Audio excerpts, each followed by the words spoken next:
Hello, good evening. I am alternate juror. Thank you for joining me tonight. Tonight we are going to cover the Adam Montgomery trial. Sentencing. Trial's over.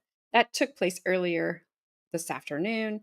It's not about an hour or so sentencing hearing. So we're going to do that and that will complete our trial.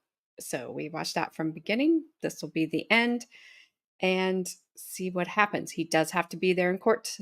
I'm about to say tonight. He had to be there in court today, and they were bringing him over no matter what. So I am glad since he skipped his entire trial. So I think he needs to be there, and I think he needs to hear what people have to say. So before I get started, I'm going to say hello to Christine. Hope you had a great day, Christine. Miss Gabby, Associate Gabby, thank you for being here.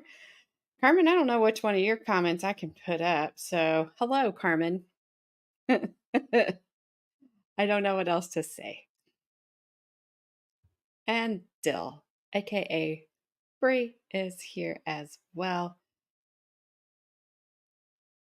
Carmen is singing, so Carmen is staying in chat. So, Carmen. All right. Carmen. You guys always do this to me. Come on. And you get me. Yeah, I know y'all singing songs. Something said, start the show. So I did. I was like, we better get going. I see things over there I don't want to see. All right. So they are getting ready to bring him in and we'll get going. Don't forget, we get to see the Green Giant, also the state, because he's a giant, compared to Lollipop and her associate from also the Lollipop Guild, the defense. They are not giant. If you guys remember. I'm pulling the curtains. Let's go. Actually, I don't have it muted because I did earlier. That would be funny.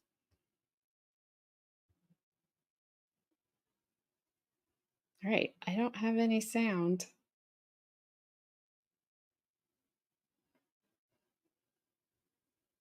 Don't worry, I don't have any sound either. There we go. I hear it coming. There's the microphone.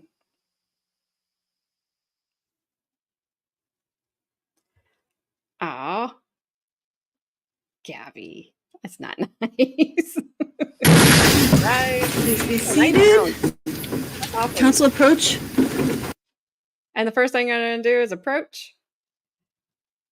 216-2022 CR20 and 216-2022 CR272. Council identified as correct. Good morning, Your Honor. Ben Agati for the state. First officer for the state. Caroline. If they don't fix it, I'll go. I didn't watch it, so I don't know. Hey, Christine. If they don't fix it in a second, I'm going elsewhere. Smith with the public defender. All right. Good morning. One moment, please. Come on, Court TV.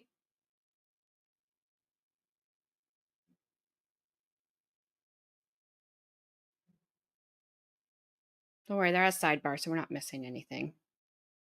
Really, it was loud for you because I can barely hear it, and that's generally the opposite. What's happening? Are my earphones bad? What's it sound like to you guys? It's all mumbled and jumbled to me. I mean, there's nothing now because they're at sidebar, because of course.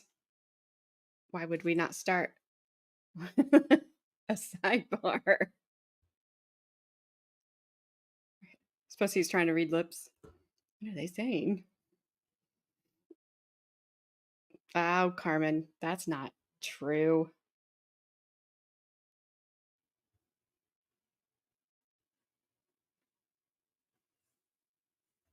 I was wondering how he was going to come into the courtroom, and then he just walked right in. No, Christine, do not tell us what he got because we have not watched it. And so we'll learn as we watch it. So no spoilers.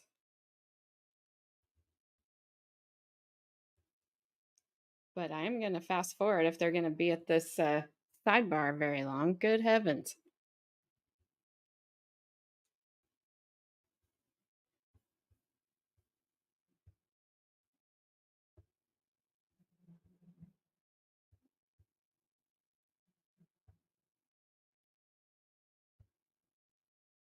See, what I did was I made the mistake of here he is, and they'll just get started.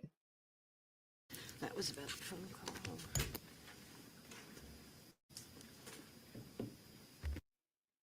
Good. Thank you.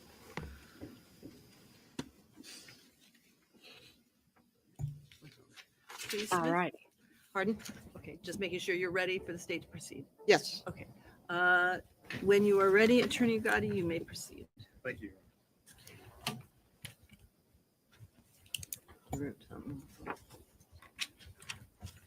I'd play it, but I can't.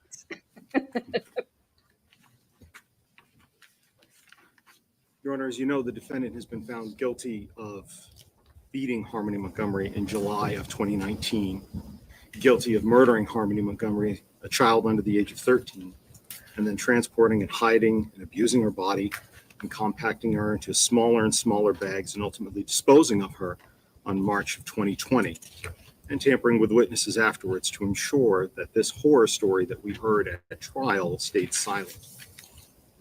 Under our law, after the second-degree assault, after what he did to her and the other crimes to hide other acts to hide his crimes, under our law in New Hampshire, that means that the mandatory minimum sentence that the defendant must receive for second-degree murder of a child under 13 is at least 35 years in prison. So the question for us today isn't why the defendant should get the minimum mandatory sentence. The question is, how can the minimum sentence ever apply to the crimes that were committed by this man? How can the minimum ever apply when he beat Harmony the night before and the morning of, and time again as he drove from the methadone clinic to Burger King and he beat her to death and then covered her up to suffer and die in the car while he ate his food? The state's position is, how can the minimum ever apply when this court recognized at the last sentencing hearing that he had 15 years of convictions for, quote, some of the most violent and egregious criminal behavior, end quote, that this court had ever seen? How can the minimum ever apply when he's lied over and over again that he didn't kill his daughter and that she was safe somewhere when he was first asked by many different people? How can the minimums ever apply when he conceded at trial the crimes that involve the horrors that he inflicted upon her body from December 7th on forward up and until March, when he dumped her from the U-Haul that he had conned others into renting for him? How can the minimum ever apply when he's had opportunity after opportunity after opportunity to tell investigators and others where she is right now, and she can't be laid to rest? There's nothing minimal about the crimes that he's being convicted for today. The state is not going to restate everything that's put forth in the state's sentencing memorandum word for word. The state's recommendation at this time is that the defendant serve 4 to 8 years, stand committed for the crime of second-degree assault, which occurred in July of 2019, and that should then be followed by consecutive sentences of 3.5 to 7 years for his falsifying physical evidence, for what he did to Harmony's body, with a concurrent sentence of 12 months for the abuse of corpse misdemeanor, followed by another consecutive 3.5 to 7 years for witness tampering, for beating his spouse to ensure that she would stick to the story he created, followed by not less than a minimum of 45 years to life from the charge of second-degree murder. The state recognizes that this is just a recommendation. The decision today lies with the court, regardless of what the state says. But that's the state's recommendation today. However, Your Honor, if the defendant will right now tell us where he hid her body, sufficient for us to find her, if he'll tell us right now where he put that CMC bag, so that her family and the Manchester Police Department can recover her remains in the next 7 days, then the state would amend its recommendation to a minimum of 35 years to life and let the second-degree assault, falsifying physical evidence, abuse of a course, and witness tampering sentences be served concurrent. But Wow. right now, Your Honor, if he tells us where we can recover her and we do so within the next 7 days, we will change our recommendation to 35 years. Wow.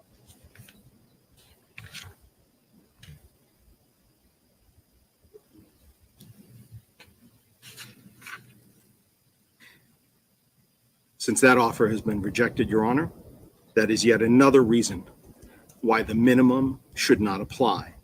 What I just said was not a stunt. It was not a theatrical event.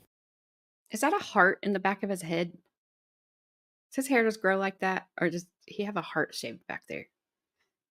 Sorry, I got distracted by that space on the back of his head. And also the state saying that. I stated in closing arguments that there are moments in life where we are tested, where our failure or our success lies in whether we do the right thing at that moment in time. And time again, and about 30 seconds ago, the defendant chose again to be heartless and immoral and selfish and unapologetic, which for the purposes of you deciding his punishment and rehabilitation and his deterrence and coming up with the right sentence for him means that he has just yet shown you again in this courtroom, and for anybody else, that he is heartless, immoral, selfish, and an unapologetic murderer of his own child. Now, as I was saying again, there's certainly nothing minimal about what he did to Kayla Montgomery, to abusing her into lying for him. There's simply nothing minimal about what the defendant did to Harmony and what he did afterwards. And that's why now, having just given an opportunity, we're asking you to impose nothing less than 45 to life for the sentence of homicide. You should impose more, but 45 is a bare minimum that this defendant deserves for what he did to Harmony. She is gone forever. She didn't get sick and get old and pass away. Something didn't just happen that night. He happened. She wasn't able to be surrounded by the people that loved her. And instead, when this court determines punishment, deterrence, and rehabilitation, it should consider that Harmony died in pain and in fear under a blanket. And nobody deserves that, especially a 5-year-old child. And that kind of death is different and weighs in favor of more than the minimum sentence here. You can, if there was a thief here, you could order the return of stolen property, or you could order restitution. When you sentence a defendant for an assault case, the victim can receive treatment and compensation for her injuries. But in a murder case, there's nothing directly that this court can do for Harmony. She's already ultimately paid the price of the defendant's anger and cruelty and frustration. But what can be done is recognize the value of her life and the terrible way she died by giving the defendant a significant prison sentence, something more than just the minimum, and certainly not the sentence that the defendant may ask you for in a few moments. You can make sure that he's not going to hurt another child. You can do that for Harmony. And in that process, you'll also be doing justice for the people who cared about Harmony, for the many people that worked hard to hold her killer accountable. Except most of those people, several of them are in the courtroom today. Many more are out there. Some who are present here today would like a chance to address the court, Your Honor. Most notably, and I think has to be first and foremost, Your Honor, is Harmony's biological mother, Crystal Sword. She's present here today. She has prepared a victim impact statement that we have written that we can provide to the court afterwards, but we would like her to be able to speak to you and present her thoughts. Should we do so? Hello, Christy. It's about time.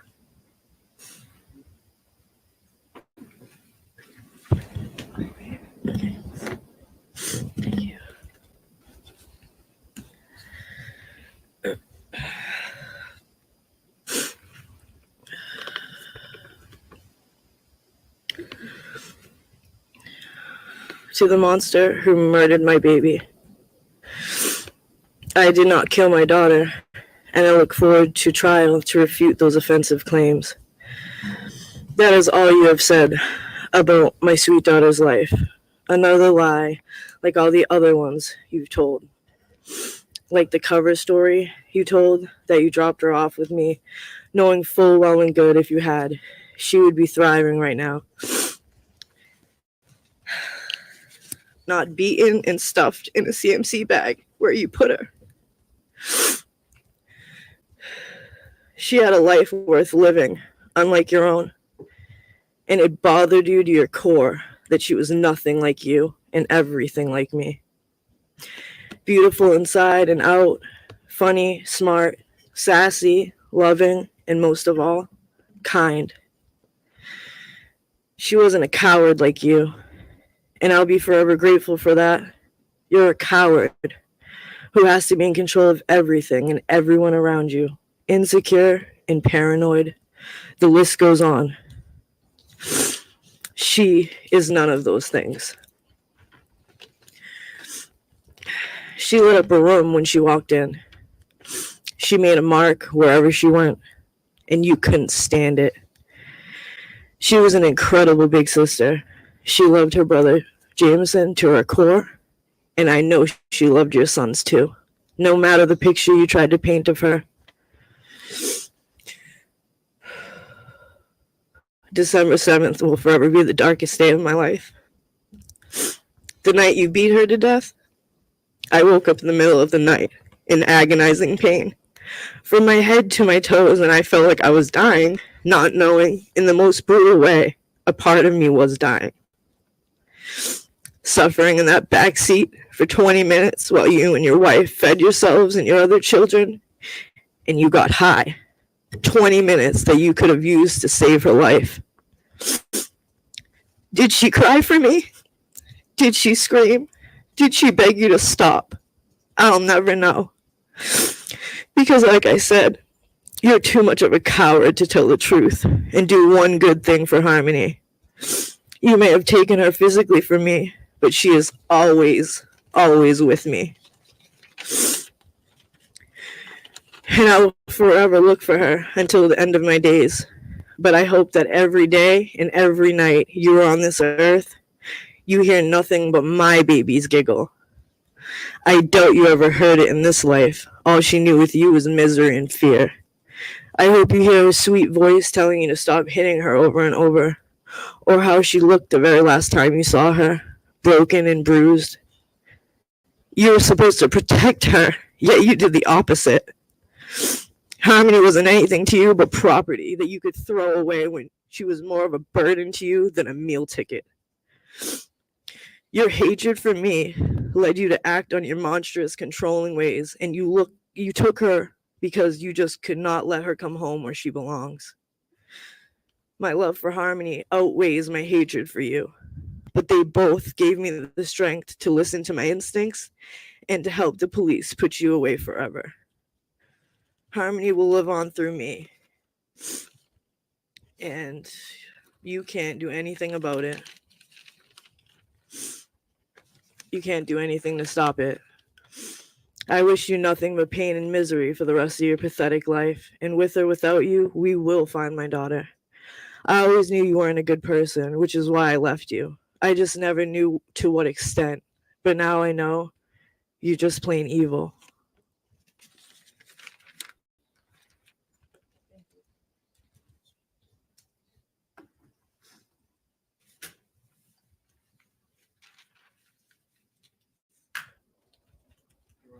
In addition, another member of Harmony's family was Miss Brittany Sorey, her aunt.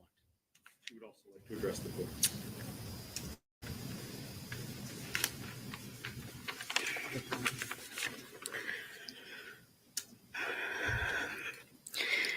To the most vile human on the planet. The day Harmony was born is the day that will forever feel like it was just yesterday. My sister was in labor and you were in prison. Always keeping you posted. I remember that phone call with you right after she was born, and they were both in the recovery room. I was talking you down from how scared you were because you just wanted to be the best dad. And I believed in you and reminded you how good you were with my daughter, that you would be the best dad and not to worry. I couldn't even believe how wrong I actually was. You are a monster, Adam, not the monster who's in your nightmares or the ones that terrify you when you're little. You're the monster that pretends to be a daddy and then brutally abused, tortured, and beat your 5-year-old daughter to death for the accidents you caused by locking her in a room 24/7, traumatizing her, and making it blatantly clear that she could not trust, count on, or come to you when she needed someone. You didn't fight for her for 4 years like you had Kayla claim on your behalf.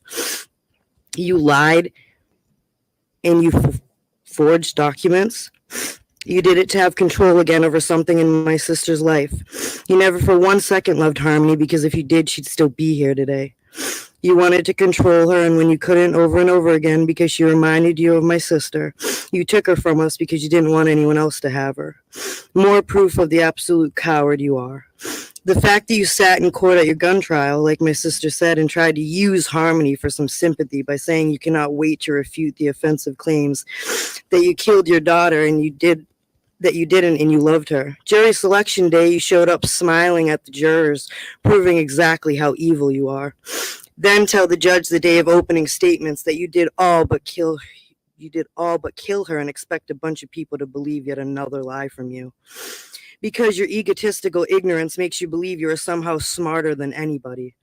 You have the nerve to claim to be a victim of the disease of addiction and how it destroyed your life and all the crybaby stories you tell. The fact is this: you are a selfish, evil, conniving, poor excuse for a human being, and I hope you sit in prison every day while she haunts you day and night until it's unbearable, because that's what you deserve. I used to call you my brother. We used to talk about everything. I've seen you break down and cry and open your heart up to me. Even when you first got Harmony,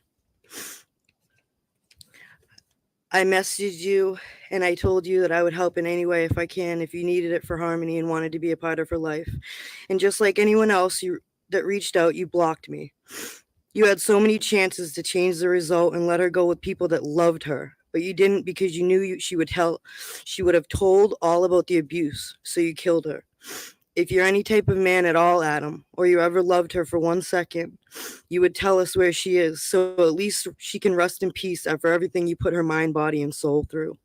Regardless, karma will get even, because you don't destroy such a beautiful soul the way you did and not reap what you sow. So may it be.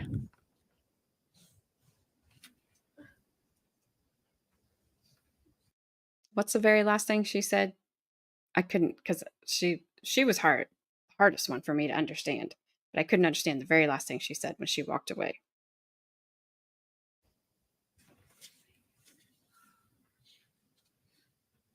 One of the other individuals in this particular event, who is not present here in the courtroom today, but as the victim of the crime, that is the victim of the crime of witness tampering, is Ms. Kayla Montgomery. She has prepared a statement. We've submitted there. We will be submitting that to the court as well. It has been provided to the defense counsel. She has asked a victim advocate to please read the statement for her. If the victim advocate could please state her name for the record, and also the Kayla Montgomery's statement. Certainly. My name is Amy Van Auken, and I'm reading a statement on behalf of Kayla Montgomery. Goodbye. I wanted to write a letter to you because it's the only way to tell you how I feel. I don't know about you, but I need some kind of closure. I will forever have a place in my heart for you, whether you believe me or not.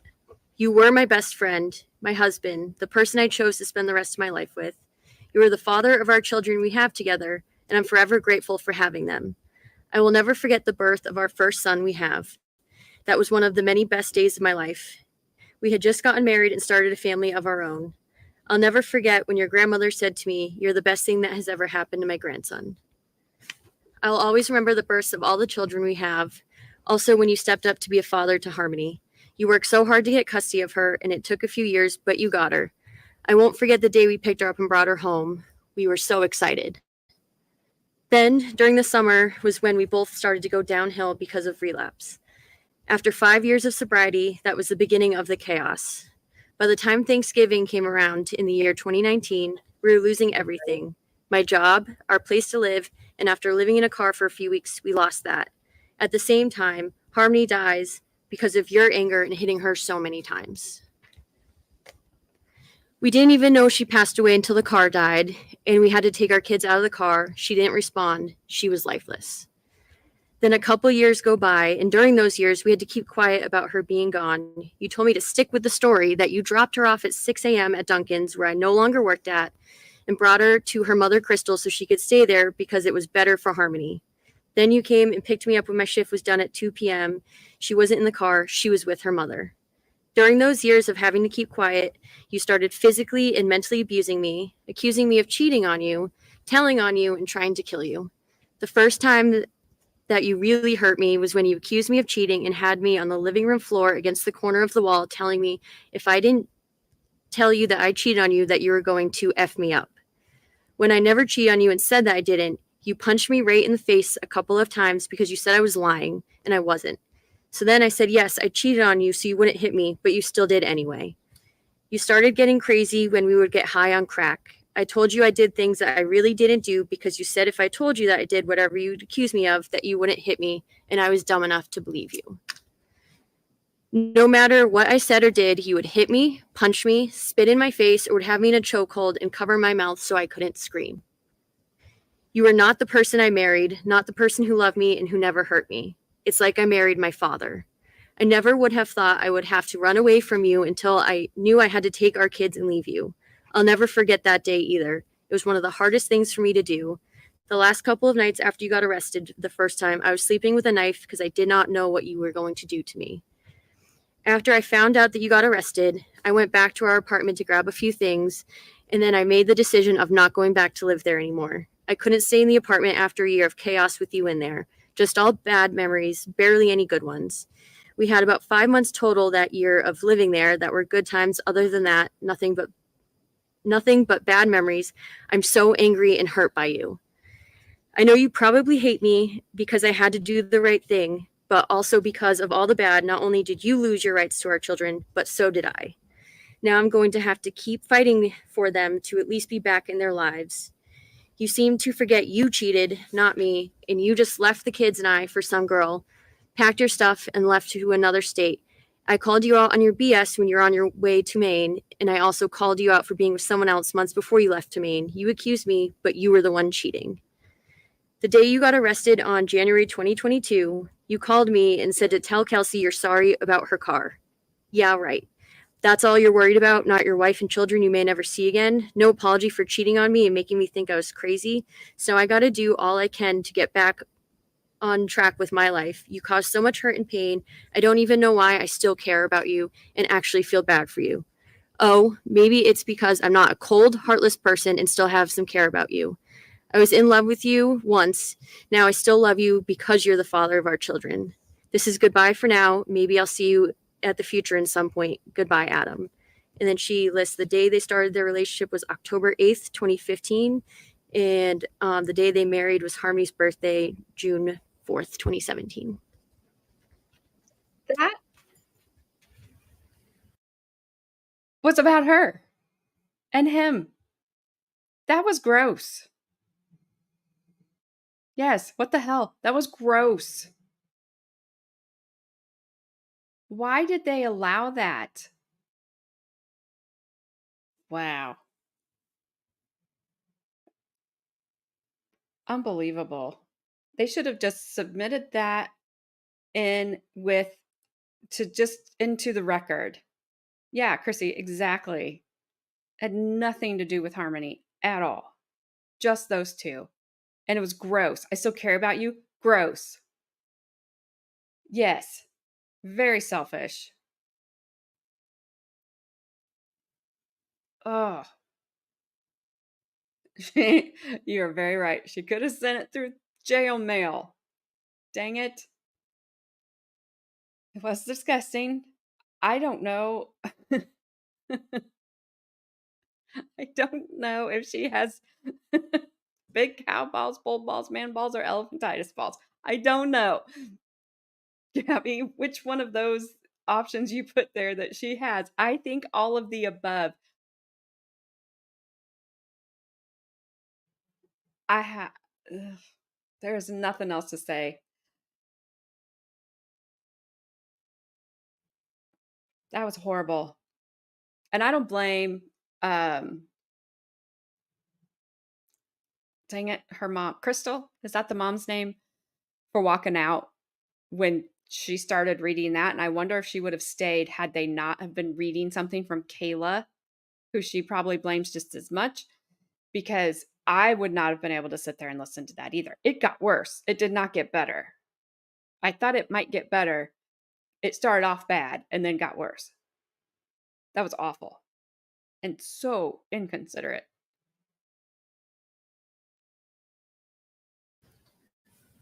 Your Honor, one family member who I've heard from yet is with regards to a very young man. This is Harmony's younger brother, Jameson. Yes. He lived with Harmony up until the age of 1, saw her as late as 18 months in his life. Both of his parents are here, Mr. Blair Miller and also Mr. Jonathan Bobbitt Miller, and they have a statement they would like to present.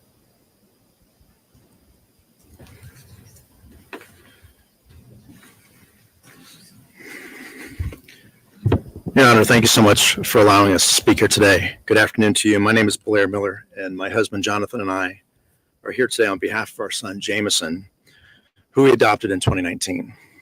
He is a 7-year-old boy who came to us from foster care. Jameson and his sister Harmony were in and out of different foster homes together.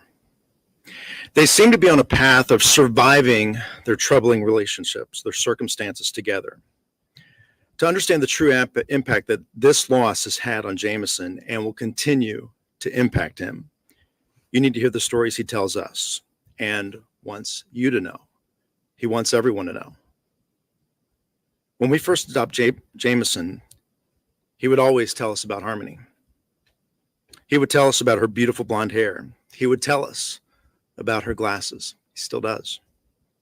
He would tell us about her bright blue eyes. He would tell us about her wonderful smile that lit up a room. He would tell us that she was there to help him. Jameson has constantly asked us, "Where's Harmony?" Recently, he once was struggling to go to bed. He looked off in the shadows of his closet and said, "Is that Harmony there?" looking back at me. These are no questions for a little boy to be asking. He no longer can hold on to that hope. Yeah. Since learning about the death of innocent and beautiful Harmony, Jameson has suffered. Just a few weeks ago in school, his teacher asked him to draw a picture of his family. He drew a picture of his 2 dogs, his 2 brothers, his 2 dads, but then he put a heart above all of us, and inside that heart was the letter H. He said that was Harmony looking down on us. Jameson constantly asks us, "Who took my sister away?" Adam, you took away his best friend, his sister. You introduced murder into his life and forever created a void that can never be filled.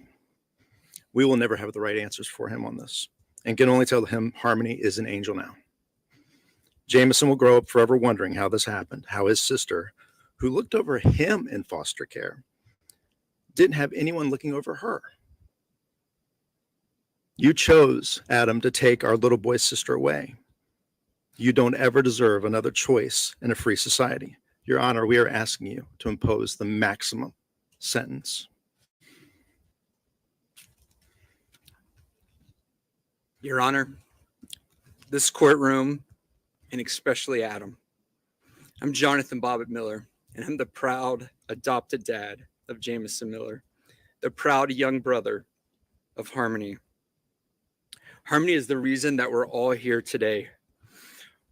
Harmony, the child Adam that you murdered, you introduced a nightmare into our son. You introduced evil of this world to him. You have manipulated the criminal justice system until now, and trying to explain that to our 7-year-old son is hard. Before Jameson knew of Harmony's tragic fate, he would go to the door when the doorbell rung, and he would say, "Maybe she's found me."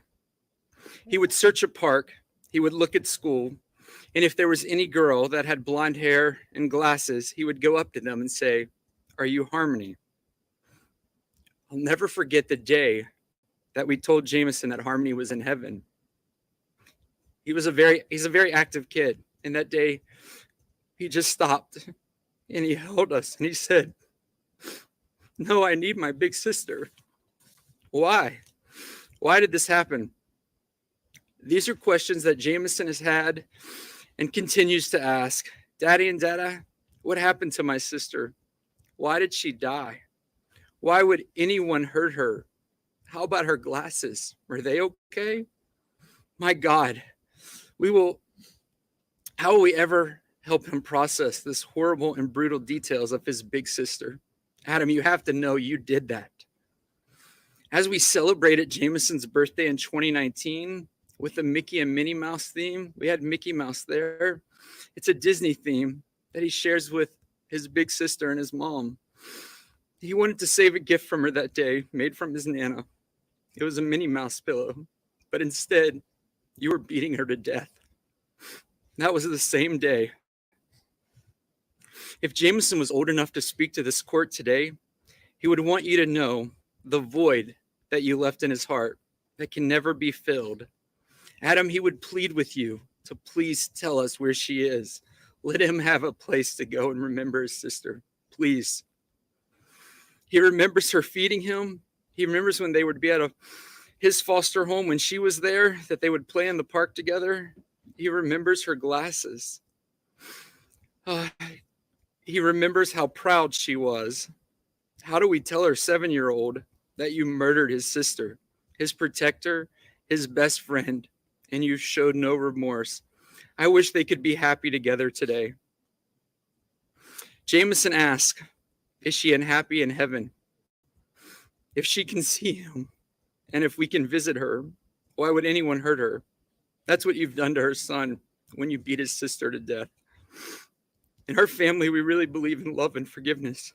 I'm just not sure how to teach her son how to forgive the monster that murdered his sister. We as a family are leaning on God for that. Jameson also knows about the helpers. He knows about this court. He knows about the jury. He knows about the police from the local to federal. He knows about this community. We've told him these were the people that helped his sister when she was hurting. I'd like to share with you a few words that Jameson, as we were talking to him, because he wanted to know, where are you guys going? What are you doing? And I said, we're going to speak for your sister, and we're going to tell everyone how important she was to you. And this is what he said. Tell everyone my name is Jameson. I'm 7 years old. My sister's Harmony. I love Harmony. I miss her. I hope I get to see her again. My sister had beautiful blue eyes, and we smile alike. I liked having fun with her on the playground. She gave me a broken Elmo toy that was hers. I still have that, but I have the Minnie Mouse pillow and a new Elmo that's not broken. I keep it in my closet for her. I'm really sad she's an angel. I miss her. She was my best friend. I hope she can see me playing basketball, being silly with my brothers. And I wish I could bring Harmony to my school to meet my friends and my teacher. She loves the color purple and Minnie Mouse. I made a heart for her in purple and red with mirrors so I can look for her in heaven. I hope she sees me. The red is for my heart and the purple is for her. I love my sister. I miss her. I hope she's eating M&Ms in heaven. I hope her glasses are safe and not broken. And I miss you, and I will always love you, big sister. Thank you, Your Honor.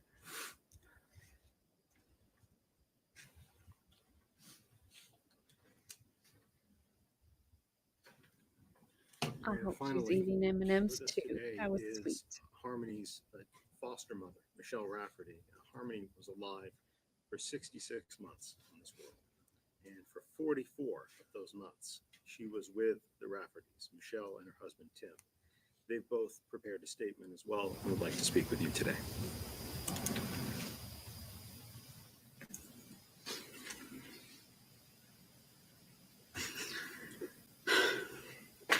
Your Honor, I'm grateful for the opportunity to speak here today.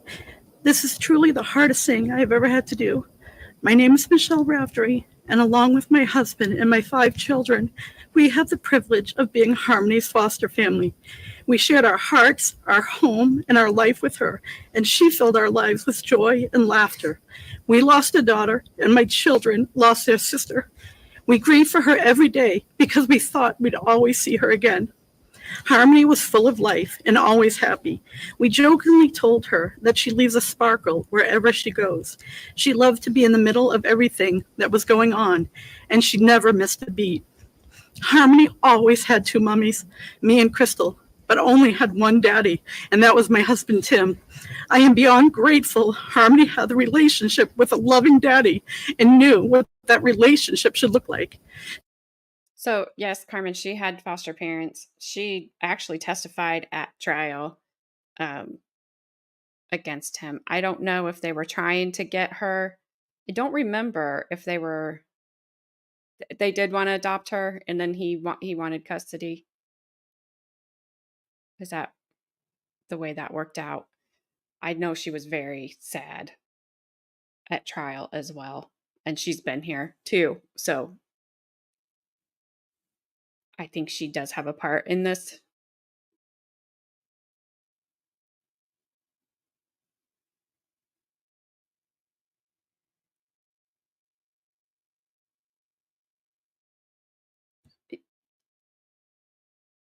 Yeah, I thought that though that court date was when she had the 2 court dates was the one she missed, and that's when the judge gave him custody.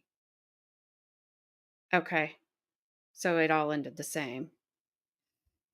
I agree, Roseanne. Some people just do. I don't know why he wanted her so bad. If you're going to take care of her, if he wasn't going to take care of her, just leave her. I think she was probably in a good place. I don't understand these parents. We've got just so many of them. She loved being a sister and had an amazing bond with our youngest daughter. And when our second daughter had her baby, she was delighted to be an auntie. Harmony was a friend to everyone, but she also had a best friend named Dominic. She loved going to church and loved going to school. She loved Minnie Mouse, playing outside, playing dress up, playing house, and loved to cuddle. She had a large community that she loved, and they loved her. She was kind and compassionate and always willing to share, even her Oreo cookies and favorite doll stroller. Since everything came to light, I have had trouble sleeping and concentrating. We had to explain to our children things that we never wanted them to hear and explain to them why a father who was supposed to love and protect her was being arrested for murder. Your Honor, I'm asking you to give Adam the fullest sentence.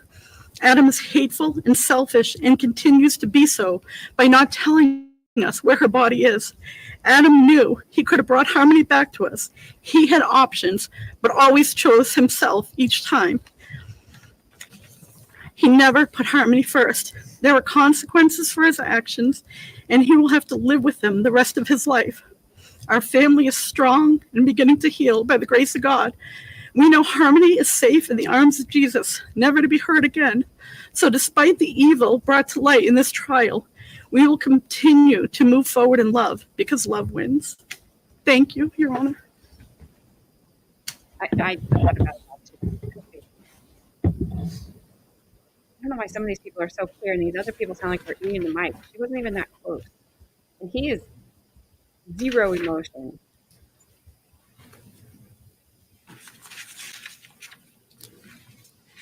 Your Honor, in addition to those statements, the state is asking you to consider not only all of the details and the facts that you heard during trial, and not only as you would for any defendant, their criminal history, of which is laid out there and which this court is already well aware of. But we are also asking the court to take into account 2 additional charges which are still pending. Firearm that was belonging and was owned by a Mr. Ewell, and also a high-point handgun. These are 2 charged but not yet adjudicated offenses. that can be considered by the court when it comes to sentencing. We did not ask you to take the defendant's murder of his daughter into account at the last sentencing for the other firearms, given that it had occurred before her death. But these two not yet tried armed career criminal charges, offenses for weapons belonging to Mr. Yule and a High Point handgun should be considered to show that the minimum does not apply to this man. The court is already aware of the defendant's statements to many other people, many other people through many different facets of his life, with regards to being asked where his daughter was and for him to lie to them. This was subject to many different interpretations. The court has discussed this on different different times, in different hearings. With regards to those events and with regards also to the gun crimes that I speak of, Mr. Yule's firearm and the High Point handgun, we feel that the state has already shown the requisite level of certainty that the defendant has done these crimes. He's been indicted by the grand jury. We've discussed them. Parts of the evidence that support them have already been presented to the court, but we have also asked for Detective John Dunleavy to be present from the Manchester Police Department, who can provide additional information if the court so chooses to hear that. So at this point, I would leave it up to the court's discretion if and when the court should be considering those two charges as part of coming up with the appropriate sentence for the defendant today. But he is here in the courtroom. All right, thank you. I don't feel that I need to hear from him at this juncture. If the court feels it necessary to hear from him, I will do so later. Thank you. Thank you. Your Honor, one of the things that you saw during trial were the many different ways in which the defendant tried to conceal his crime, not just physically, but also with false statements and lies to others. Lies as to where she was, as to what had occurred, where it had occurred in the car, where he was at the time. Even lies, as you heard from some witnesses, as to whether or not he loved or cared for Harmony in the first place. You heard and saw the defendant try to sell his lies to anybody that would listen. And why does that matter? Because it's one thing to deny the charges that the state then and hold the state accountable to bring forth proof beyond a reasonable doubt. But it's another one to actively lie and deceive and blame others. And a defendant who does that, like this defendant did, is different and is deserving of more than the minimum punishment. You've even heard yourself how the defendant tried over and over again to get Kayla Montgomery to lie for him. The testimony we heard at trial included the verbal threats to her, beating her, photographs that we saw of her black eyes, testimony from other independent witnesses of him either hurting her or her running away, being injured, or grabbing a cell phone out of her hands and manipulating her even months later to get rid of telephones that had evidence of the crimes on them. You've seen those bruises. You've heard those stories from independent eyewitnesses. That was not just an attack on her. That was an attack on our system of justice. And to hold him accountable for that independently, consecutively, to the actual underlying crime of the homicide and the second-degree assault from before. As you've seen in this case, if we don't do that, if we don't hold people accountable for those actions afterwards, then the criminal justice system is failing because it allows defendants everywhere under the concept of general deterrence to think that they can tamper with witnesses and destroy evidence. And if they're caught, well, it'll just be subsumed by the underlying crime. That's another reason why the more than the minimum sentence is necessary.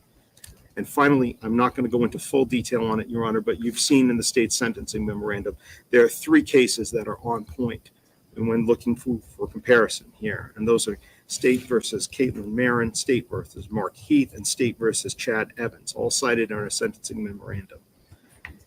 In those matters involved individuals who were convicted of reckless second-degree murder for injuring children.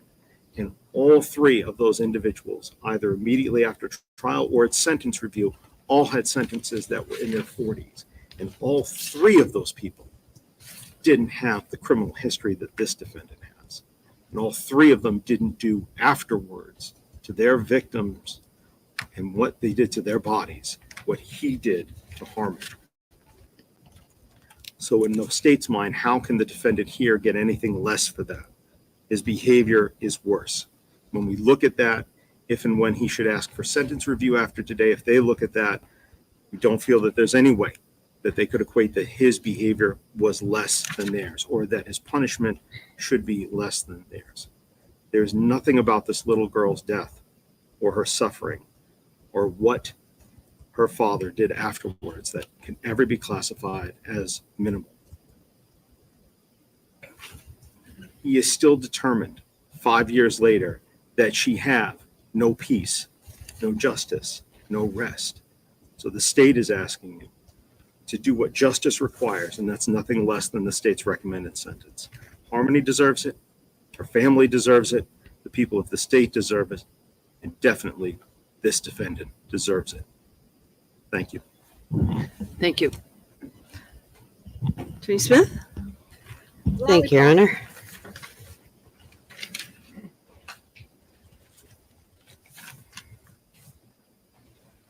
I'd like to start reading from State versus Willie at 163 New Hampshire 532.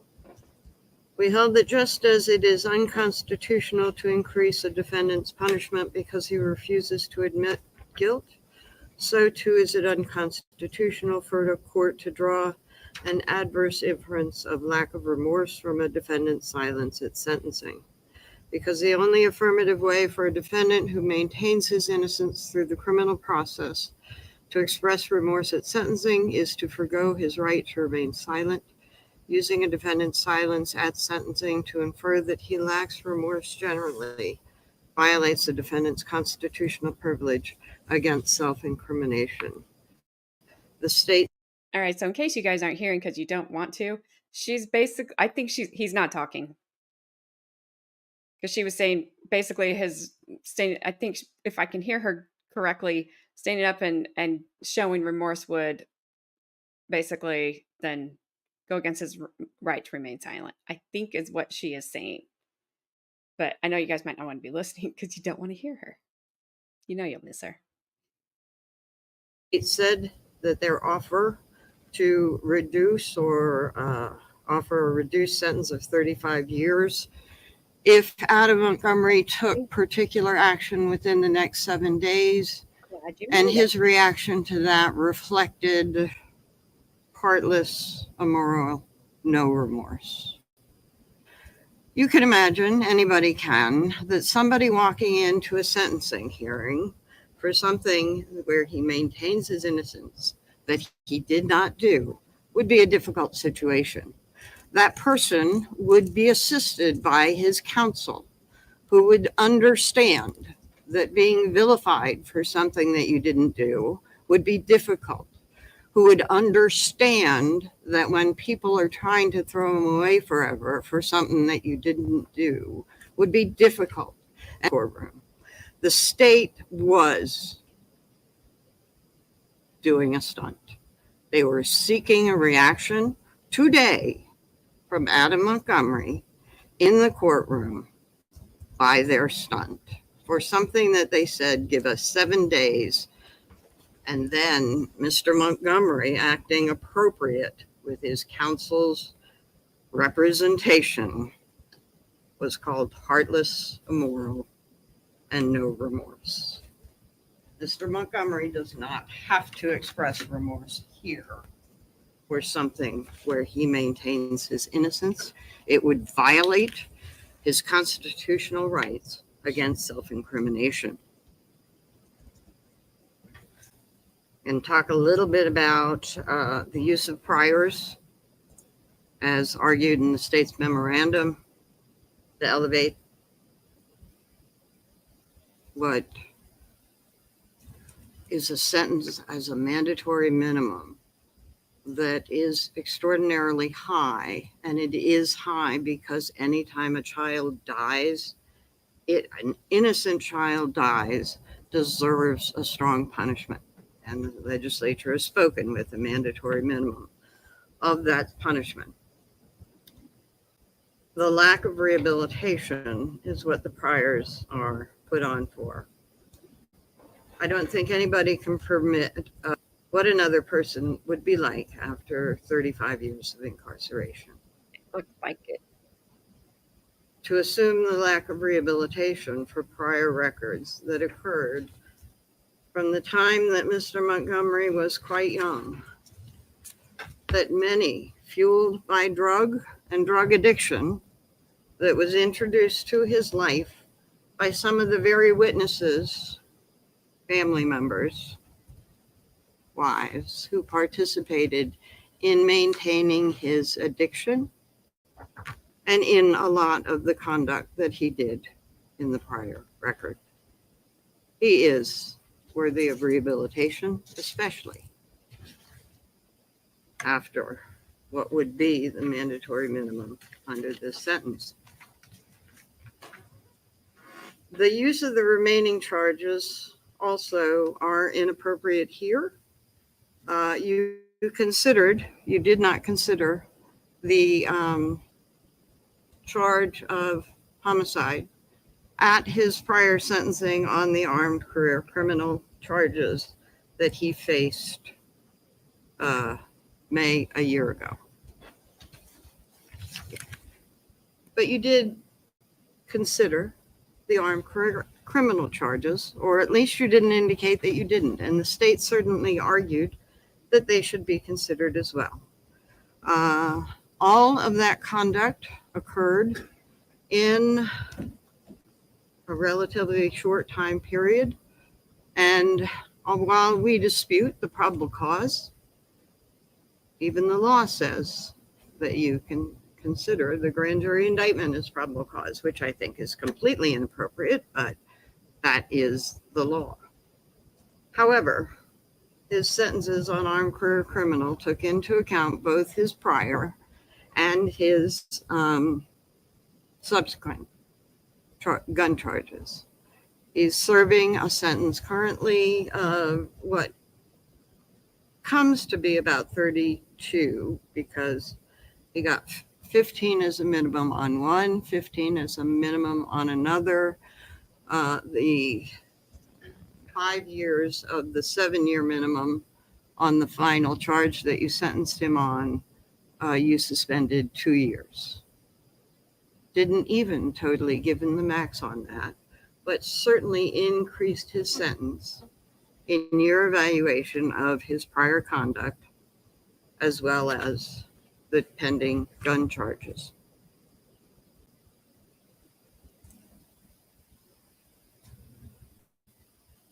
Another issue I need to address, and I'm afraid we only addressed part of it in chambers, my fault. The names of the no contact order I don't have, so we don't have a position on that as far as the names.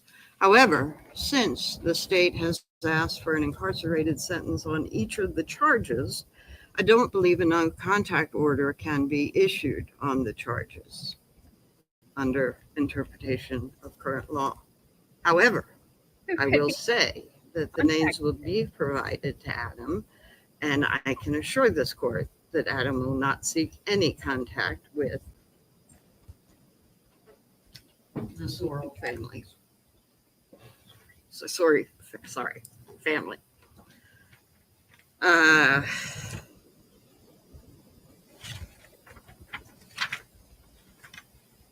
So, what do you do for sentencing Adam Montgomery?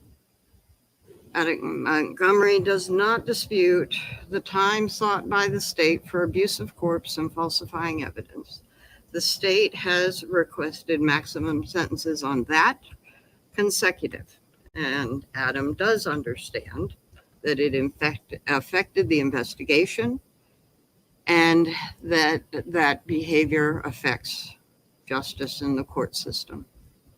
And he does not dispute the sentences requested by the state on that. However, while he maintains his innocence, he also knows that you will be sentencing him on the other charges because he has been convicted, and any other action he takes will have to be after sentencing. So as to the other charges, while he maintains his innocence on each of them, he can't offer a sentence because no sentence would be fair for him to say that they would be fair when he is maintaining his innocence and he did not commit those charges. So he can't offer you something that's appropriate for them, but he would request that you take into account his objections to the memorandum and especially his silence here at sentencing as being an appropriate position to take when he is asserting his innocence. We request that the court issue a sentence that is less than what the state has asked, and that it make the remaining charges concurrent with abuse of corpse and falsifying evidence. Adam Montgomery did not kill his daughter, but when he discovered his daughter's death, he broke, and he did inexplicable things. Even he can't explain his actions. But eventually he pulled it together, and he was able to say goodbye to his daughter. And that's what he did. Oh, wait. I may have a moment, Your Honor. Yes, you may. Why? Because he was the one on video taking her in the U-Haul. That's when he said goodbye to her? Is that what you're talking about, Lollipop? Because nobody else got to say goodbye to her.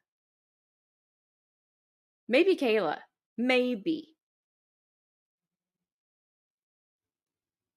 But if anybody got to say goodbye to her, he did. He is on. I'm sorry. That is frustrating. I know she's doing her job. I know. I defend them doing their jobs all the time. I will continue to do that.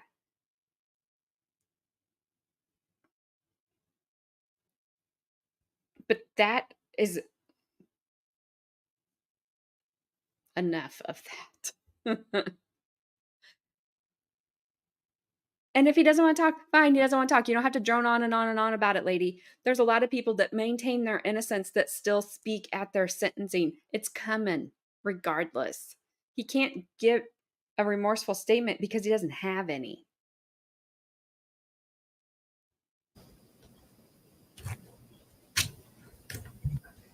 Sorry, Carmen, I didn't mean to leave your comment up there.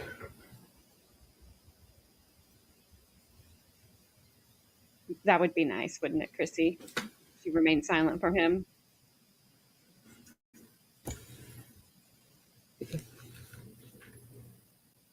Actually. Oh, aha. I feel a moment.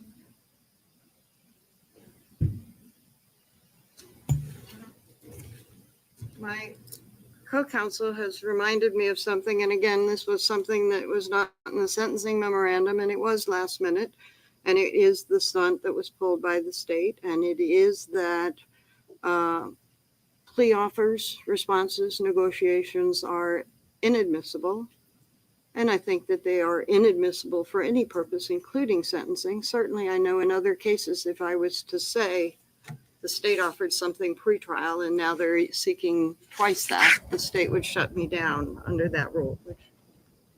410?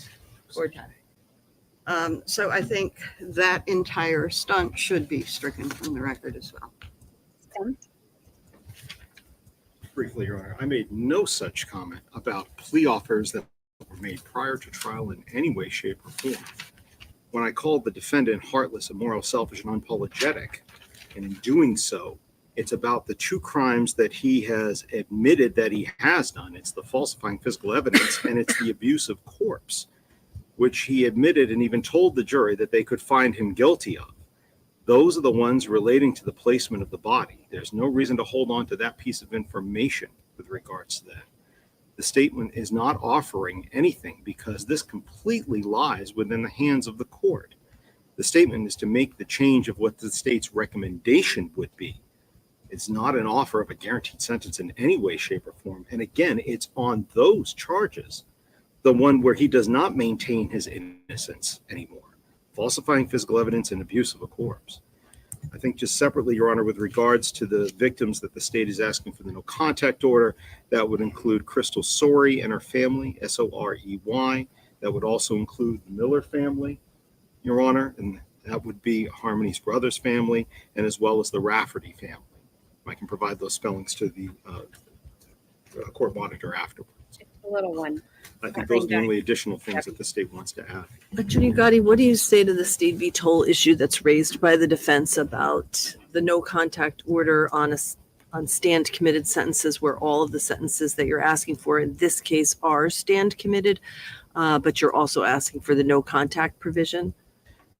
Your Honor, I think with regards to that, rather than to prolong this particular hearing, the state would then also ask for a $5,000 fine on each felony for that to be suspended for the period so that the no contact order can be obeyed during that time period. And if he violates the no contact order, then that could be imposed. Suspended for what period?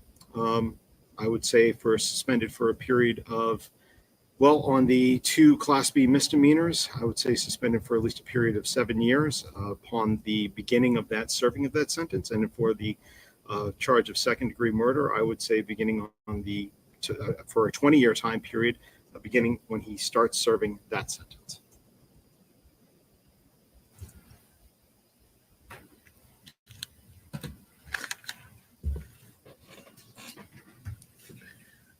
Do you want to address that, Attorney Smith? I'm just thinking about that for a moment. I mean, Attorney Agati, on that, the consequence of a violation of the order would be the imposition of the fine. That's correct, Your Honor. Okay. For clarity in sentencing, I think 5,000 is illegal for any one of those charges, although certainly combinations of certain charges can equal that amount. I think it's 6 of one, half a dozen of another, because as I said, with regard to the family, Crystal Sorey and her family, Mr. Montgomery will not be reaching out to any of them. Then why are you fighting the no contact? Thank you. order? Who cares? Council approach for just a minute.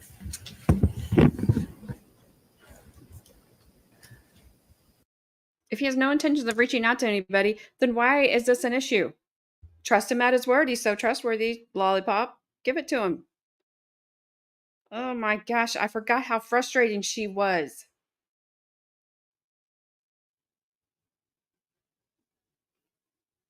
Bailiff over there, he is daydreaming about beating him up. I mean, I think, maybe, I don't know. I would never, ever, ever condone violence of any kind.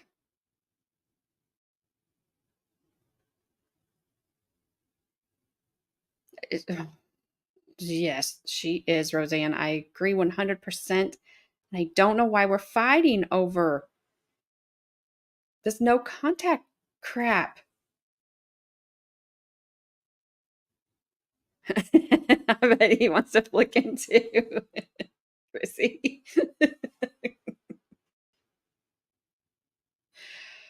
Oh, I forgot her. How annoying she is. I don't understand.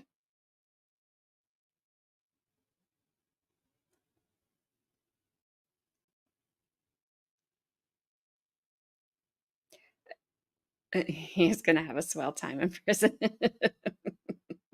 Because, as Carmen says, Bubba gonna give it to him.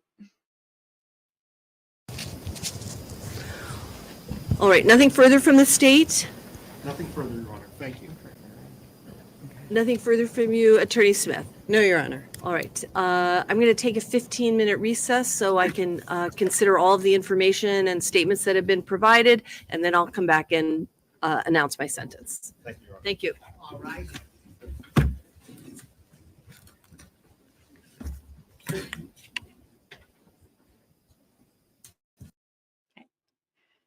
I will not make the very inappropriate comment about the leather belt around his waist. There's the giant. There's the green giant, Gabby. Oh, hurry!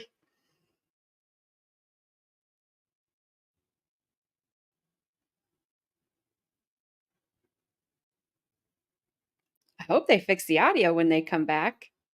This is awful. I don't remember it being this bad in court. I'll be nice and won't even blame Court TV for it. Oh my goodness. You know I had to do it once. It's been a while. You have caused cannot be overstated. You took a Sorry.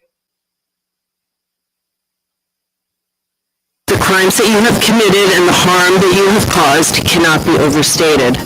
You took a human life, and you did so in the most callous and heartless of ways.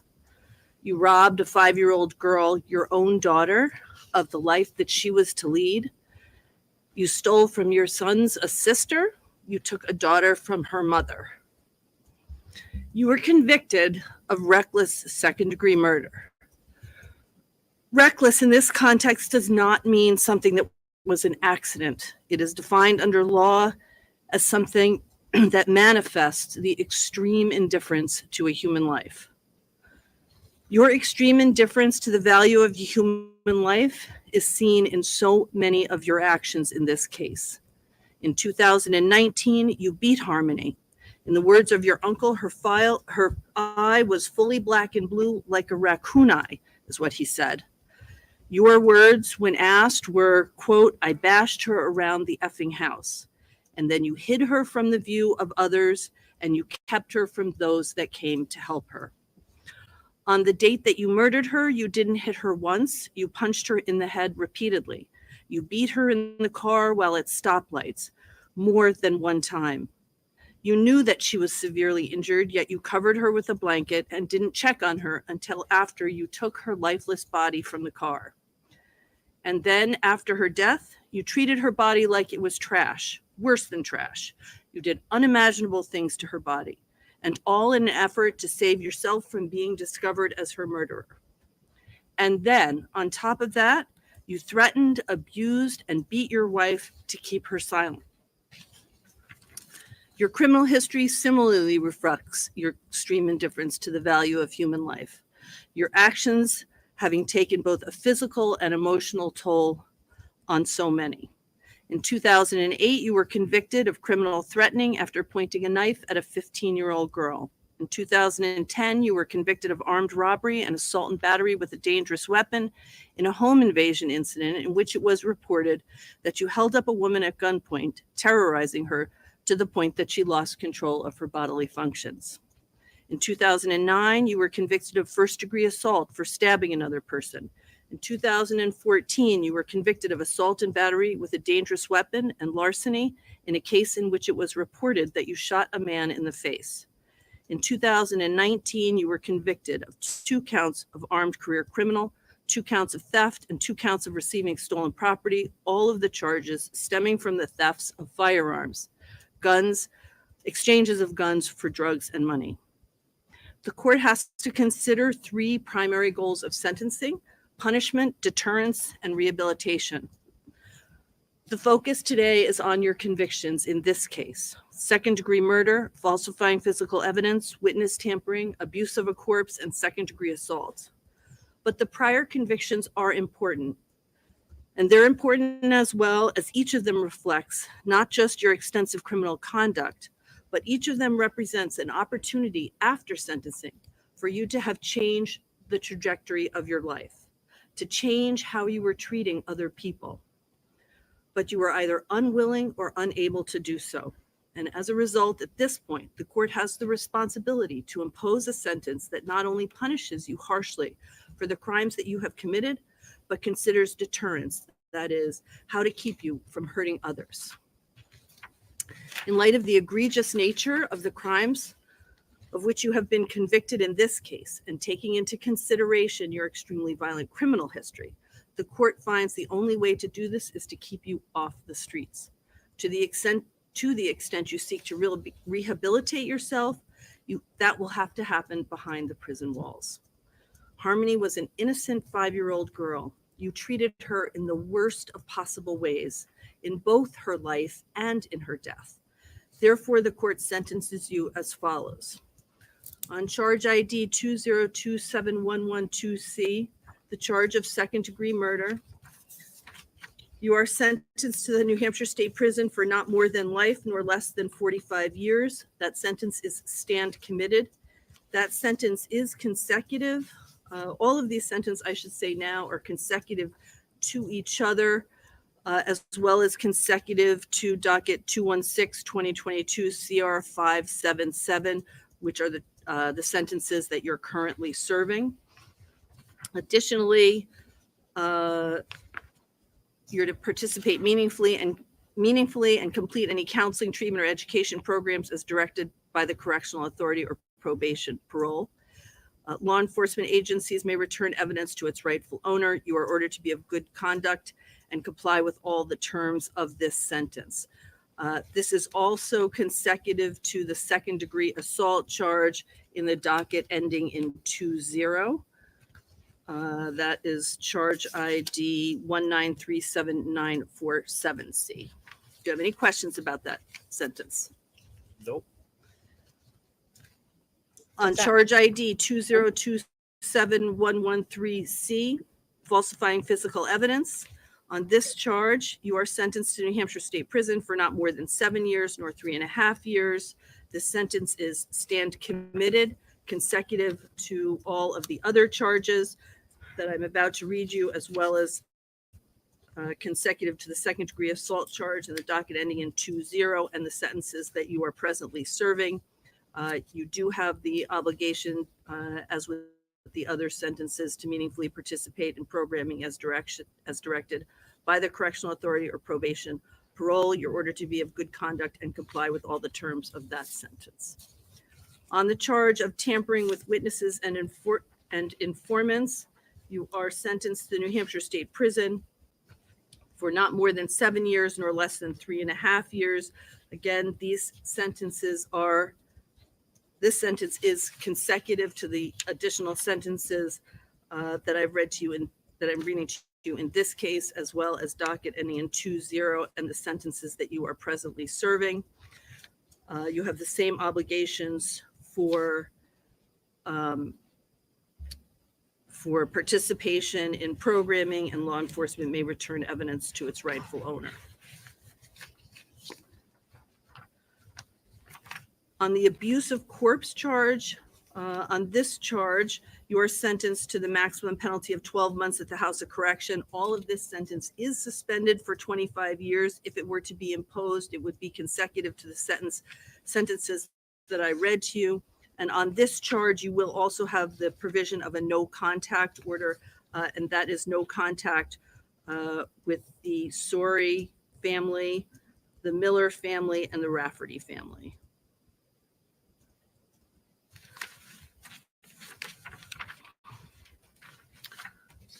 That sentence is also consecutive were it to be imposed to all of the other sentences in this case and the sentence you're currently serving. On the second degree assault charge, charge ID 1937947C, you are sentenced to New Hampshire State Prison for not more than 8 years nor less than 4 years. This sentence is consecutive to the sentences in docket 216-2022 CR 2372. This is charge ID 1937947C. On this charge, you have the additional requirement, as you have in the other cases, to meaningfully participate in programming. Law enforcement agencies may return evidence to its rightful owner, and you're obligated to be of good behavior and comply with all the terms of the sentence. Do you have any question about those sentences? No, I do not. All right, before you go, counsel approach, please.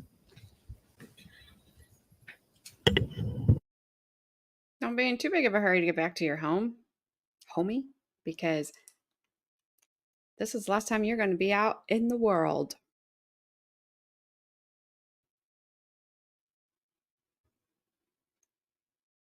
But he does seem to have a little attitude behind his nope and no, I do not. Well, good, because we don't want to answer your questions.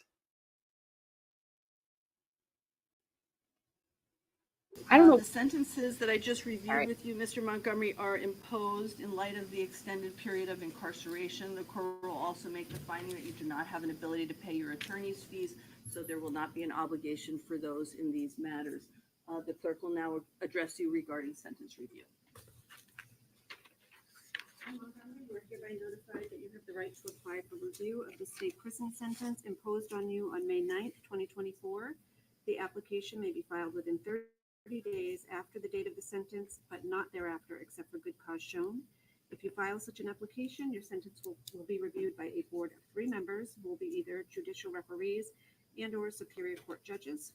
Review of the sentence may result in a decrease or increase of the minimum or maximum term within the limits fixed by law, or there may be no change in the sentence. A form for making application, if you wish to do so, is set forth below. Mr. Montgomery, this applies for both cases 216-2022 CR 20 and 216-2022 CR 2372. I'll leave those with you. Do you want to sign your name? Yeah.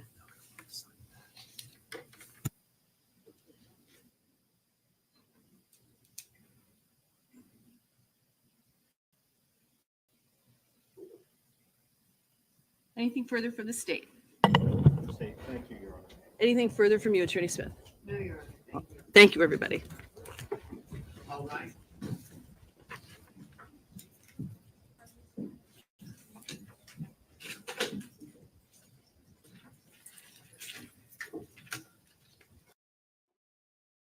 And that is that. Hang on 1 second. Why is that not clicking?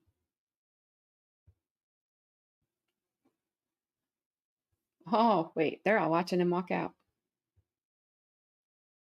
They muted it, though.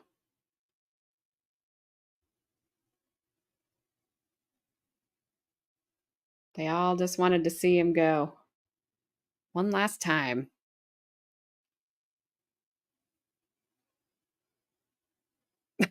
You know? You hope Lollipop gets stuck to a sweater and can't get off. Gabby.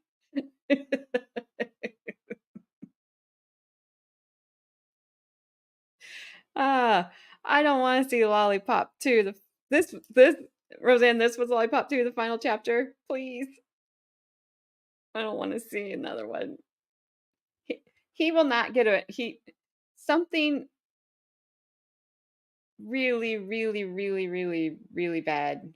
Who's Megan?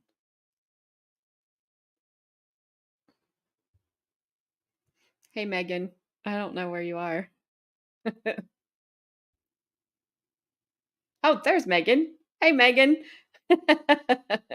I didn't see you come in. I'm so sorry.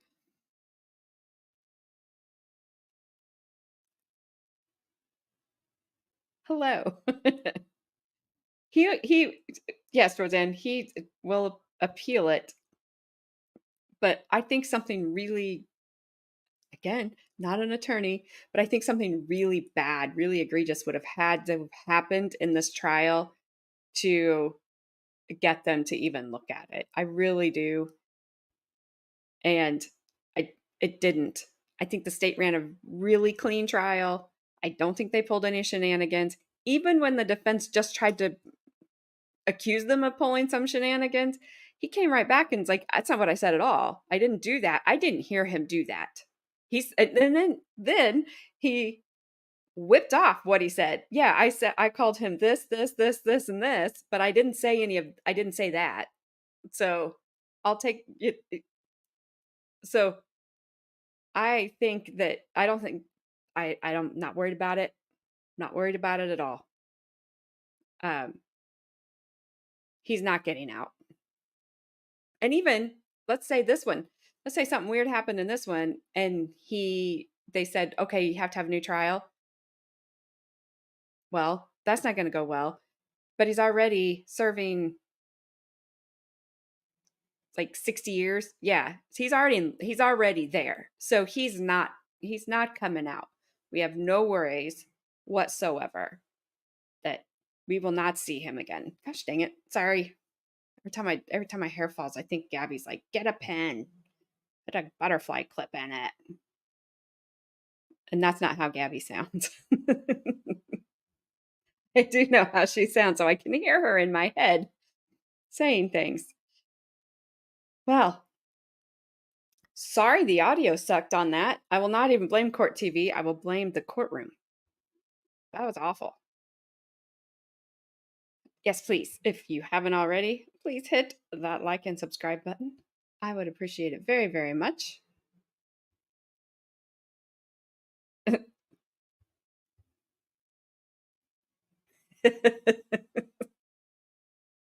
Sorry. I just know how everybody is torn about the color yellow. So for me for her to say it that way is hilarious because there is like feelings about yellow in this chat. Carmen, he does,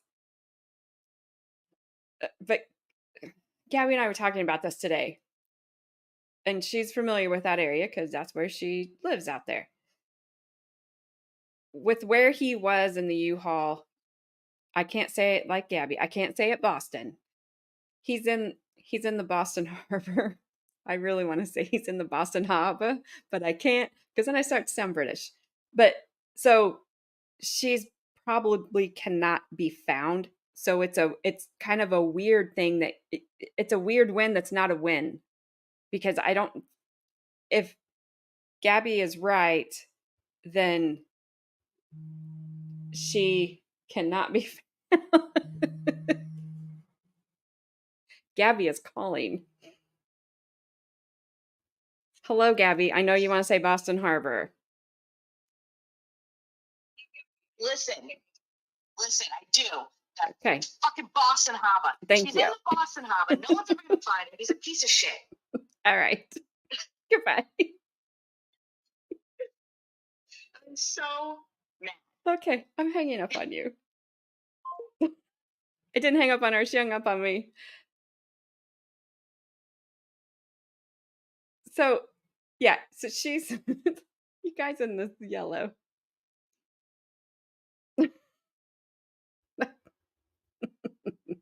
This is my life. Yes, he does still claim his innocence, but we all know, even if he didn't, there's so many players in this whole thing. It's fine, get me. There's so many players in this, Roseanne, because today Crystal broke my heart.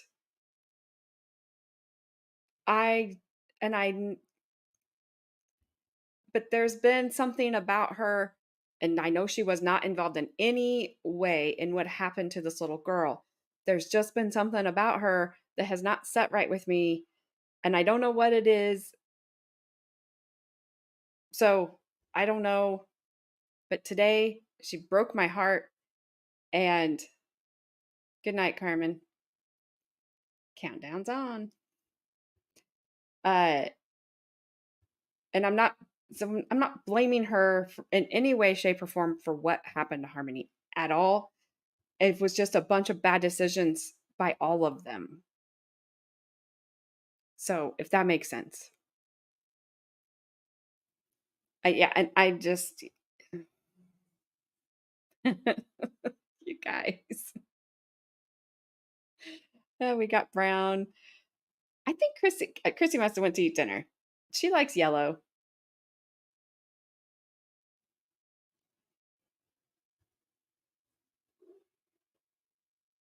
Yeah, there's nothing. And especially even if Gabby isn't right, I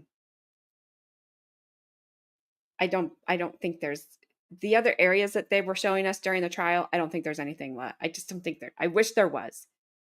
I do. So that they could put her in a place where they can go visit. Now I've seen people do it, and I'm not gonna like get into a thing, but I've seen people who don't have family members if they're not found or what have you, they still will go put a headstone and they will still go have a plot. Like there is a place for them to go so that they can go, like, so they have a place. So it's not just open, even though that person is not physically there. I don't know if it would be hard for me to do that. And I understand it would be hard for other people to do that, but I have seen it. So not, not that I can tell them what to do or that they would even hear me. Although sometimes people hear me and then they tell me. Okay, so tomorrow morning at 10:30 a.m. Eastern Time, we will be back. We are going to do the sentencing of Haley Brown. Haley Brown, if you don't remember, is the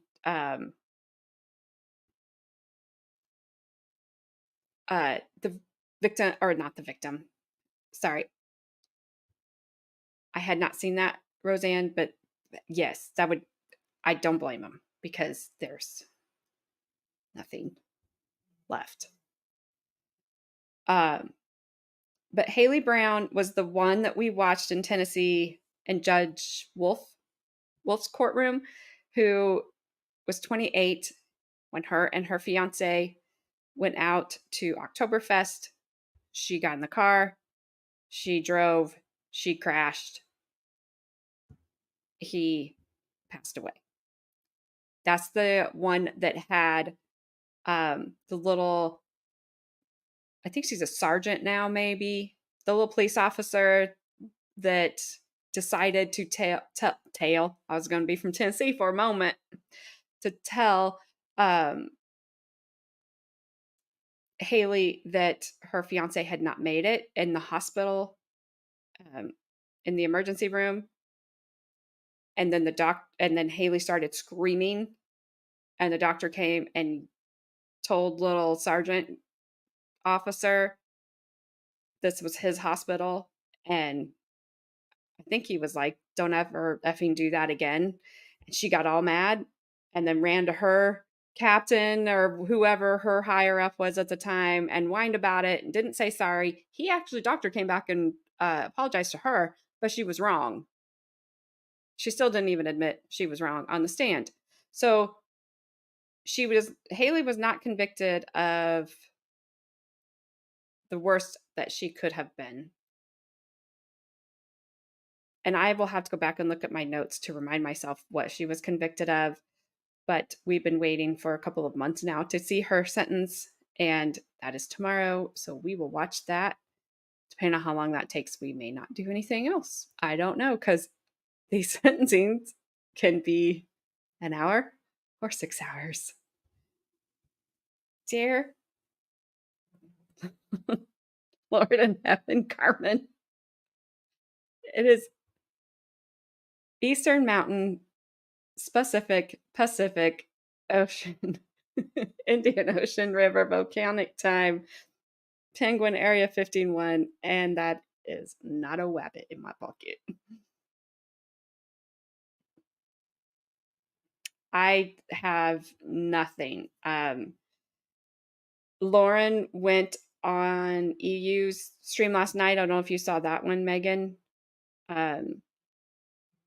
She was not able to get any of his records from pretrial, which didn't surprise me because I figured HIPAA might kick in and she might not be able to get them. So she was not able to get those. Trying to think if there was any other. Gabby, help me out here. You were there. If there was any other updates that she had that she didn't tell on our stream. It was funny because Ty called, so she had to jump off my stream, and then Ty called and she had to jump off EU stream. So it was kind of, I don't know. I was happy for her because I know she really, really wanted to talk to him, but I haven't heard anything else. I'm going to send Lauren just another message. And yeah, she got to talk to him at least twice yesterday. So, but I'm going to reach out and just, because I worry about her, and I worry about him as well, obviously, but I worry about her too. Ty has weight on him, as a lot of weight, but so does Lauren. Lauren has a lot of weight on her shoulders too. And so, good. I thought she I thought she looked a little lighter after towards the end of our stream yesterday morning. So I was glad that she came on. Um, I thought she looked even better and just kind of even more just like she had taken a breath when she went on Excited Utterances stream. So I know she got overwhelmed.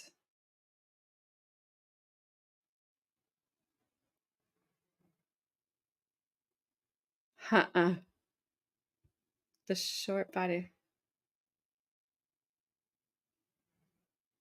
on the DA in New York getting turned. Well, that's just funny reading it. I'll have to go find it. Yeah, Lauren is definitely a vamp. Absolutely. Absolutely. 100% Megan. Warrior queen. She I don't even know if she knows how much she's killing it. I mean, she and just all around. All around.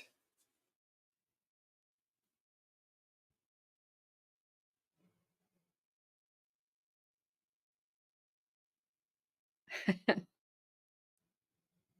think I heard you say that, Gabby. Let me hang on a second. Let me go to the ye old court TV.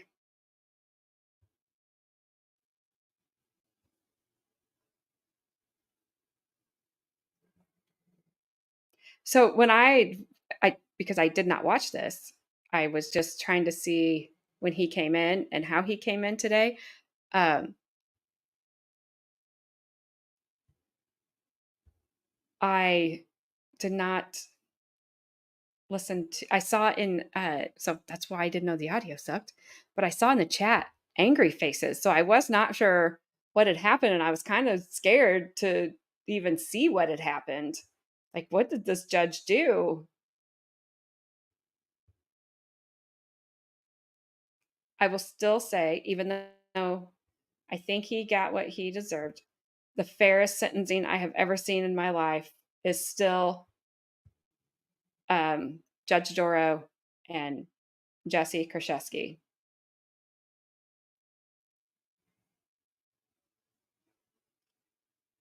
I don't want to watch the. Is it on their shorts, Roseanne?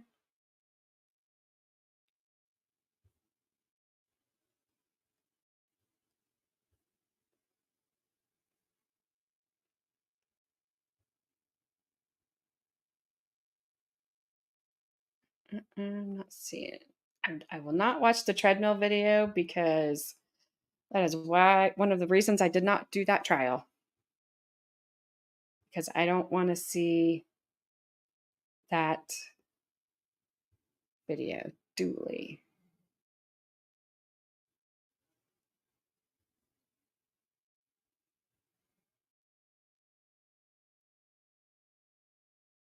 Oh, and I assume you guys saw that Delphi is out again.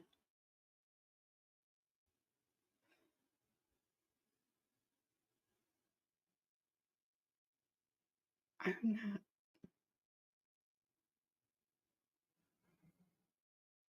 I'll have to look for it, Roseanne. I'm not seeing it just right off here.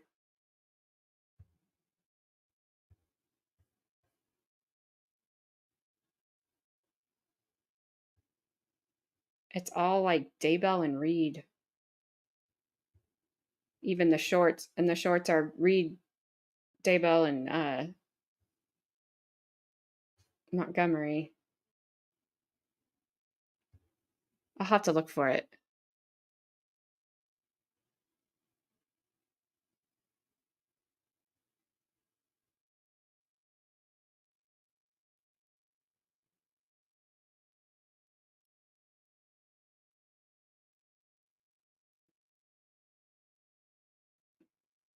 I yeah.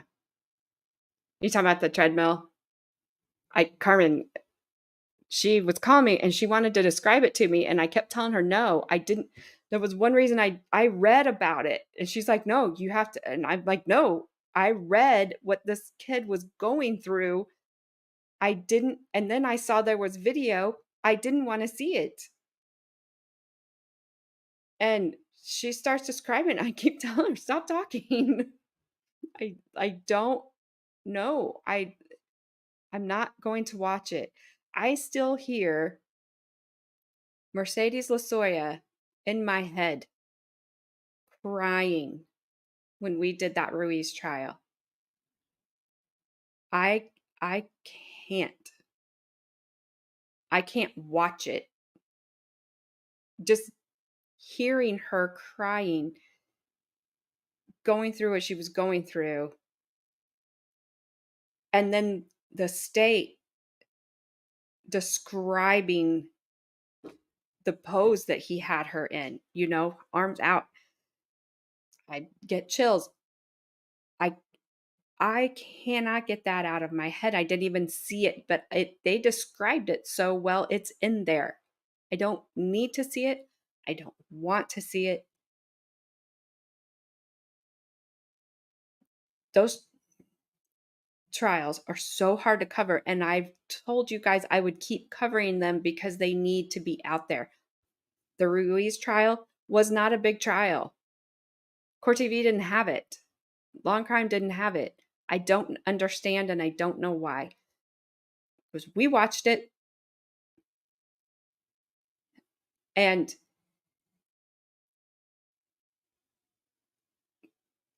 freaking Shonda, I watched it, and then you guys watched it. But Court TV, only whatever they did with it. They could have done it. I did it. I had the same feed they could have had. So I don't know why they didn't cover it. And I will continue to cover them. But I just couldn't do this one.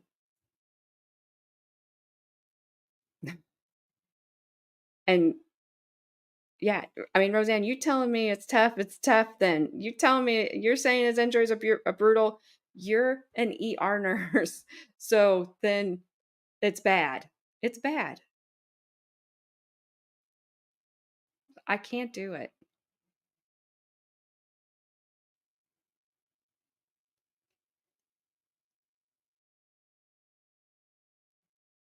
That was a lot of minutes, Carmen. Yes. And I said, I thought you were going to bed. All right, you guys, I am going to go to bed because I don't know if more thunderstorms are coming in.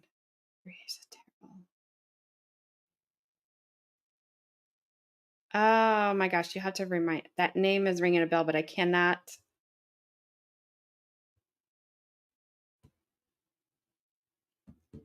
Excuse me.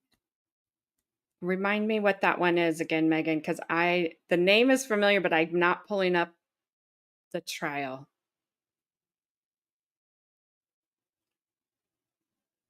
Oh, yeah. Yep. Yeah. And yeah, and that was a bench trial. And that took the judge a long time to come back with a verdict. Yeah, it's out. I didn't live in Iowa, but I lived in the next state over. Carmen, I will call you if it thunderstorms and then I'm up putting the dog trying to guide her so she can lay in the doorway of the closet.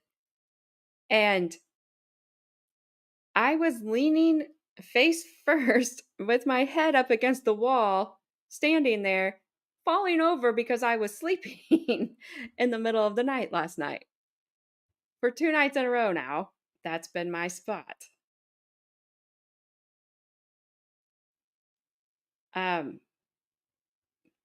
Gabby, I've told you 1,000 times, you do not need to apologize.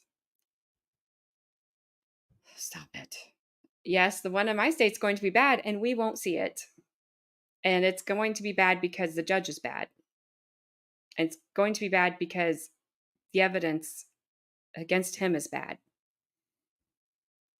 There's a lot that's bad about it. And I think they just want that trial. I think they want Libby and Abby's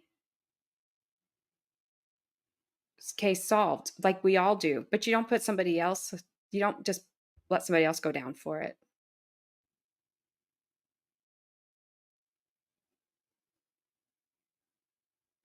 I don't want you to call me at all on your time.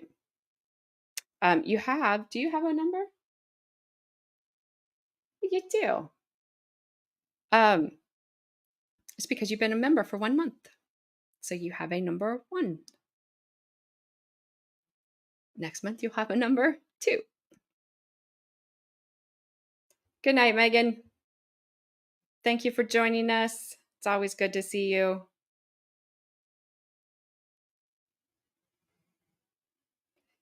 And Gabby's mailman is rude. We heard her yell at him yesterday. Like, actually heard her yelling. Because when she answered, she was yelling. And so we just sat there and listened to her yell. Well, I did. Carmen was talking. All right, guys, let's call it a night, shall we? I will find my notes somewhere on Haley Brown so I can remind you of what she was found guilty of tomorrow. And then we will see what happens with her. We were all very, very torn. If you guys remember, we were all very torn about what we thought should happen to her. So, Hamilton, if you see this on replay, I hope you had your bubble wrap. I hope your phone survived. That's all I'm going to say. And Stormy, if you see this on replay, we are still blaming you for everything. Good night, Roseanne. Good night, Gabby. I feel like we're at the end of the Waltons. Good night, John Boy.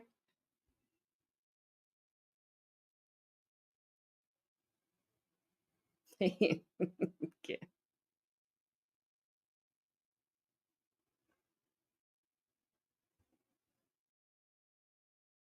Well, thank you, Carmen. I do appreciate it. I'm working on stuff. Well, thank you. And I am proud of you too, especially because you are being very strong.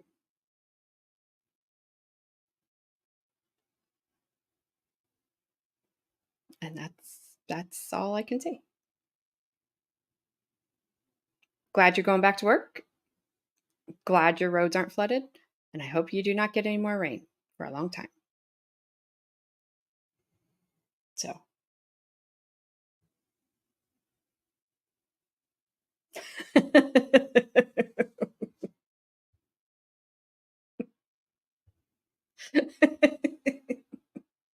Will do.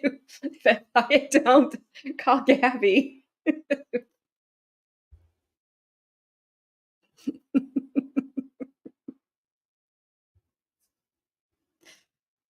Oh my goodness.